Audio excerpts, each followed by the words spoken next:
Hello everyone, so this is a remake of the first video I had out. I didn't really have many subscribers or viewers at that point anyways, but the audio was kind of messed up, so I just wanted to redo it and showcase my, I like to call it my custom magic build, because I don't see really anyone else using it, and it is the best mage build, meaning once it's completed, you are going to beat out everyone.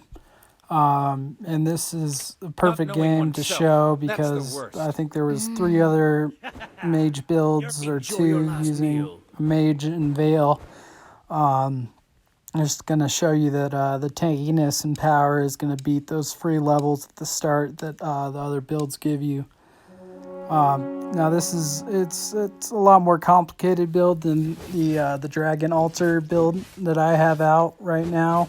So if you want an easier build, you can definitely go check that out because it is a lot easier, a lot simpler. But if you want to build that's when if you can complete it, pretty much it's gonna give you a W every time. The man who can beat Now, me also, one of the reasons I like this video is because, as you can see, I didn't really start off with anything, nothing good magic-wise. Just keeping my chows, so when I find a diggy, we can start making some income. Obviously, take my heroes out at the start so I can get that item. I always use Ragnar for the heals. That way I never really have to worry about risking hit points like I do. And without further ado, let's get this magic guide tutorial video started. I'm going to walk you through all of it. So really the main thing you're going to need to carry you to late game and to be able to finish this build is you're going to need a level 2 Changon, or Change as I like to call her. So, it goes a lot easier if you start with her, but, obviously I didn't. Through the first few rounds, I actually didn't get any mages, but I am at 20 gold, so that means right after this round, I'm going to be able to start refreshing, and, I'm going to have more gold than other players. Run! Roger's coming! That is a plus. Get right into it. Looks like there's one other player risking hit points for that first item. So I'm, kind of hoping that my hit points are lower than hers or his. Other than that, I'm good to go. I had a set plan on, making this video, so I was going to force this build no matter what. And like I said, it's kind of perfect because you're not really starting out with anything, not really getting lucky. But in the end, you'll just see its sheer power. Just slow down the time. Now, there are really 2 things required for this build, and that is going to be either a magic box or a magic lifesteal. If you can get either one of those, it'll work. And then for the late game, you want 1 altar rune, just to give you that added takiness that'll make you really beat any comp. So it's just 2 things, an altar rune and either a magic box or a magic lifesteal. So that's what you want to be looking for. You can see I put Lady's Luck on my side this time because I did end up getting the first item with a 1 hit points difference. And boom, right away I see that magic box. So always take your item over the dragon altar rune for this build, because you want to make sure you have very important for mage builds to have some magic items. Or if you don't see any magic items, go ahead and take like a hit points helmet would be nice also, just for increased tankiness. Now I'm really hoping for some mages. I got an Esme, which she's not really relevant to my build, but she is needed to complete the six mage synergy. Now I'm going to keep my Diggy and Chow in for as long as I need that gold. You know, as long as I need to keep finding heroes, they're going to be in there. My strategy that I've been doing for a very, very long time is I just try to lose all the way up until the boss round. Keep my lose streak going for an extra amount of gold. I believe it's, if you're over 20, it's going to be 13 gold every round that you are, you know, continuously keeping that lose streak going for. And like I said, I have Ragnar to help me out later if, you know, if I do fall below 25 hit points every round. He's going to heal me for 8 of that. So as long as, you know, my build is steady, which I've gotten to the point where pretty much it always is, you know, it's not even concerning to me. Having low hit points is not even a worry. So as you can see, finding a few more mages. Now I haven't found Changun Change. I haven't found any of her yet, and she's your core hero to get you through these early stages. Like, you don't want to start spreading your upgrading your commander, spreading your comp until you have her level 2, because she's a 2 gold hero, so the odds of you getting her with your commander being at a lower level is much higher. So you don't want to just start upgrading your commander and upgrading him, because then you might never find her. So I was obviously very unlucky this game on finding her, but it just goes to show that, you know, this build takes dominancy. It's just such a beast build when completed. Thane Baxia, of course, right in the middle, so that way all these mages can, you know, get a shield. So that way, if you're versus another mage team, you can see here I didn't get any magic items either. So not good heroes, not good items, but you know, we're gonna make do with it. Yeah, like I was saying, the 2 tanks instead of, you know, the Veil heroes is gonna make you beat out the Veil heroes, because once they hit you with, you know, their initial burst of magic damage, you're gonna be able to survive through it, where they're gonna get completely knocked out. Now I did get a clone, and I did get 2 changes there, so now I can start to spread my build out. That way I have room for my 6 mages and my 2 tanks, and of course my last hero is going to be Gapto, which with this build you have room for him. You know, with the Veils and the magic, you really don't have room. And if you are going to do a magic build, you need to have 6 mages, otherwise I don't even know if it's considered a magic build with 3. So now we're looking solid, though. We're gonna get this Aurora, of course, because she's kind of a core hero. Clone the Changun, so we can stop refreshing and immediately start upgrading the commander, so we can get room for the 6 mage synergy. Now you can see I still have Diggy and Chow in there.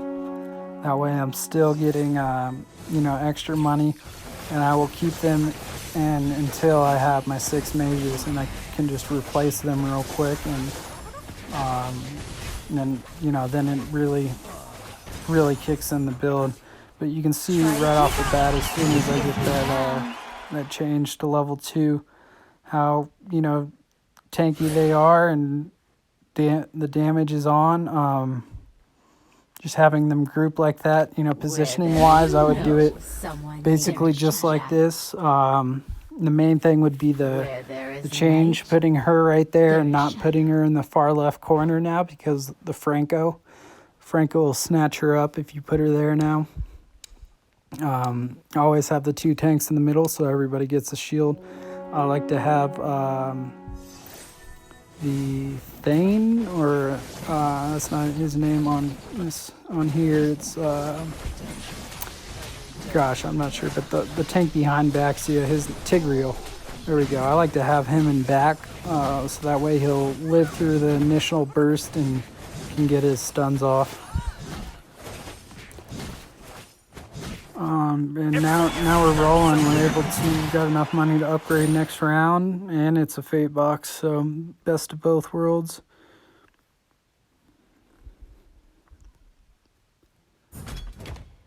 Now here, obviously going to go for the magic item right there. I got to get better at these names, guys, but the item that, makes you invincible for how many seconds and heals you back up. That's an excellent, mage item to have. It's not a necessity for this build, but it's definitely going to help you out. The world's gonna know my name! So upgrade the commander. Now I got, I believe it's 4 mages now, or is it still 3? Okay, we're still at 3, so we have to upgrade the commander one more time before we can fit all of our mages in. And that's exactly why I keep Chow and Diggy in there, just to keep that gold going, to get us to late game, because that's where this build is just truly unbeatable.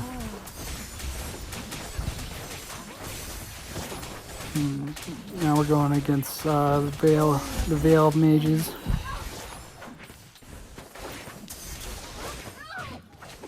Not too much of a problem just because of our survivability over theirs. 5! Wow! Look at all these carrots! Yep, looks like they have the elementalists too, but it doesn't really affect us. So this should be the last round that we really need to save, especially since it's right before the boss round. We're gonna have enough to upgrade and maintain our gold over 20, so we can get that 4 extra gold every turn. Which you want to always try to stay over that 20 mark, so that way you can just continue to upgrade your heroes. With this mage build, I don't go for any 3 stars except for, when I'm fully completed. And Auroras, I don't know, I always seem to get a lot of those no matter what at the end. So I always try to grab those, because her 3-star just hits like a truck.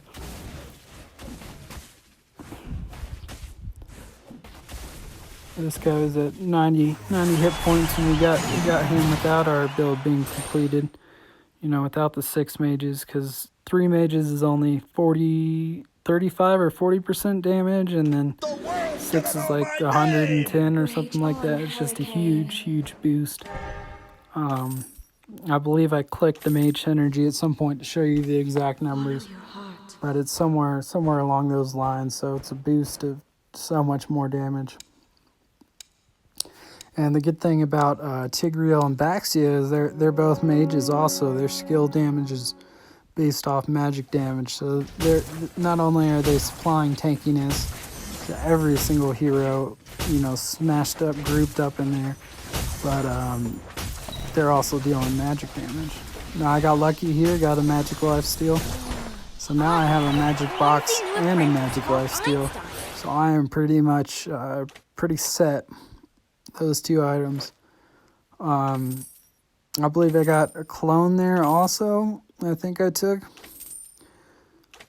So go ahead and see what I can upgrade here before I use my clone, right? You always want to see what you can get first. I didn't get another Aurora, so go ahead and make her 2-star. Now, this is one of the biggest things with this build. For Aurora, you never want to have a magic box and mana boots, because that's going to make her proc instantly, and that's going to make her miss all this. Like if it's a full assassin comp, you're going to miss every single one of them. But if she only has a magic box and no boots, they're all going to jump, and then she's going to hit them after they jump. So that's very important. Never put both of them, only one or the other. Like if you don't get a magic box, make sure you have mana boots on her. If you have a magic box, make sure you take the mana boots off of her. Yeah, because you don't want her to miss when she hits that big ball, because that's just so much damage that she puts out with just only one magic item on her.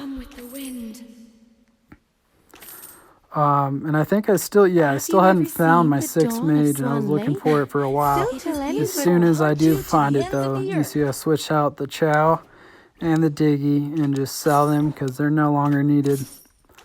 And now we're pretty much completed. Now you can just throw in the Gato at the end for basically an insured win, or for sure win. And with the Changun and the Baxia, that's already 2 altar heroes. So once you get an altar rune and you put that on Mr. Gato, he is invincible. Had enough of There's it. 6 mages and 3 altars on him, and the tankiness boost at the start. So that is why this build is just so insane. Wow, the outside world is quite But intriguing. now everything's set in place, good to go. So I can't remember if I am looking for heroes here, or I think I'm waiting to try to upgrade. Because now any hero I would want would be 5 gold hero, or 4 gold hero to upgrade Aurora. You know, anything else is not even needed. So just try to get the highest level commander you can at this point, max them out, so that way you have a higher odds to get the more expensive heroes. Now you can see that we lived through all their, their skill damage, just from that shield at the start that The bubble bursts too soon. Tigreal and Baxia gives us is just so important. You want to make sure they're at level 2, both of them, because it gives a boost versus them at level 1. Now I'm in perfect positioning. This is one of the reasons why you keep your hit points, or I like to keep my hit points, around 30 at all times, because, then you always get an item, basically, or an upgrade. The world's gonna know my name! And now I get a double upgrade, so I upgraded once, and I got that item upgrade. So now I'm at maxed. It's going to be a lot easier to obtain my expensive heroes. And now, as you can see, I'm at 3 altars. So once I'm maxed out at this point, it's not a necessity, but I like to go ahead and throw in Guinevere, because she's a mage, she's Empire. She's got good stun, so it'll put you at 4 empires, more stun, and you can just see how well everything kind of works here. And now we have 3 Auroras in, but you'll see once I replace her just kind of how perfectly the stuns work. And just remember, guys, only a mage box on Aurora. No boots, because once their comp starts moving, you're not going to hit them all. But if you just have a box on it, you waits a couple seconds, and then it's going to proc right when they're all grouped up and hit everyone. Okay, I found Mr. Gato, but you don't want to put items on him till you get him 2-star. Because, 1-star, he's just not going to do enough. But 2-star, you're good to go. And I did not find a Guinevere yet, but I will still be looking for her. And now you just get to see the power of it.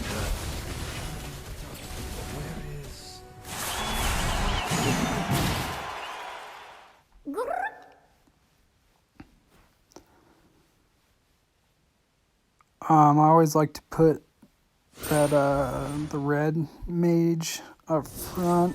I can't remember what her name is, but I like to put her up front, so because when she gets her proc off, she'll start healing herself and just a little bit more sustain. Now we got 6 Auroras, so could possibly get a 3-star Aurora, but at this point, she's not my main focus. The main focus is getting Mr. Gato to level 2, just for his insane burst, insane stuns. With with all the stuns we already have. So yeah, with this build, you get stuns, you got huge amount of damage, and you have survivability. And boom, I just got my Dragon Altar rune that was missing. That was exactly what we needed. Don't tell anybody that I can't swim. Got the Guinevere. If only Put her I in. had Now we have 4 freedom. empires going. Go ahead and make sure, you know, that I have as much damage as I can on Aurora.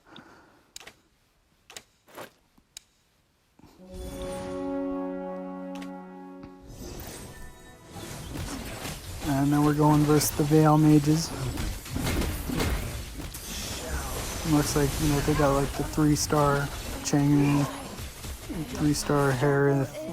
3-star Harith isn't much, but you know, their levels are definitely higher. But in the end, we're always going to beat them out.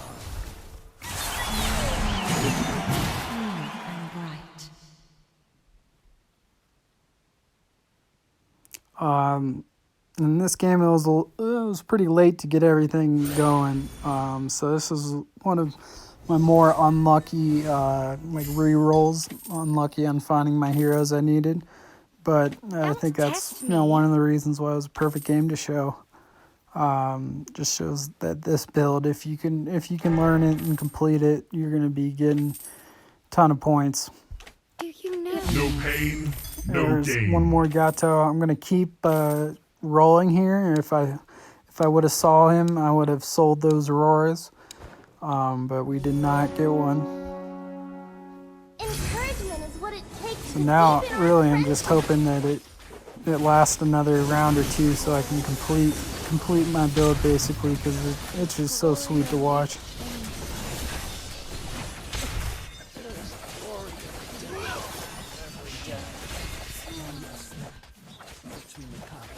Now, I'm pretty sure the Wan got lucky here and just procced it every time I skill shot him. But, you know, that won't be the case when Gato's level 2 and I switch my items over. On to the next And there one. he is, Never guys. surrender. That is completion right there. Now, with these 3 items, you know, I got lucky. I have all 3 the very best items on him. At least with this build, he makes them basically unkillable. Magic Life Steal, the one item that gives him invincibility and heals him up, and the Dragon Altar rune that, you know, when the rest of those 9 heroes, if any of them die, he's going to get an additional shield. And you just see how perfectly all those stuns go off.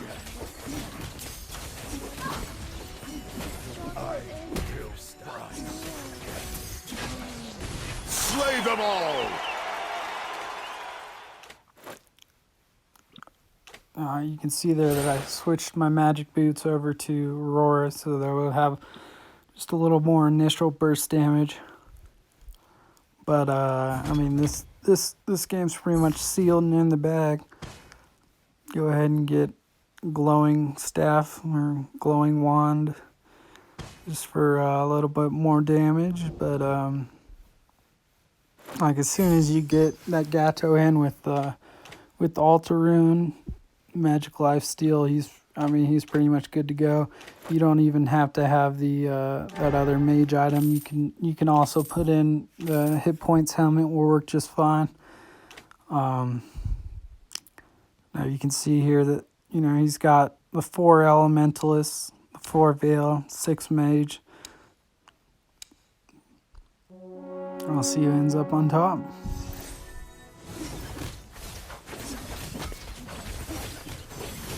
He's got a bunch of 3 stars, and we don't have any.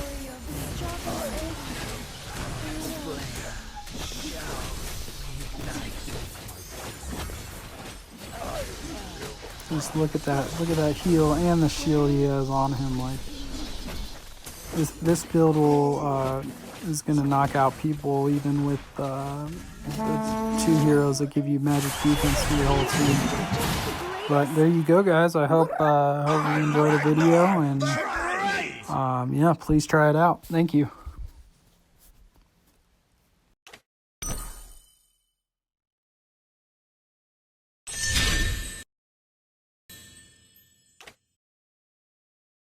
You want to buy all defense items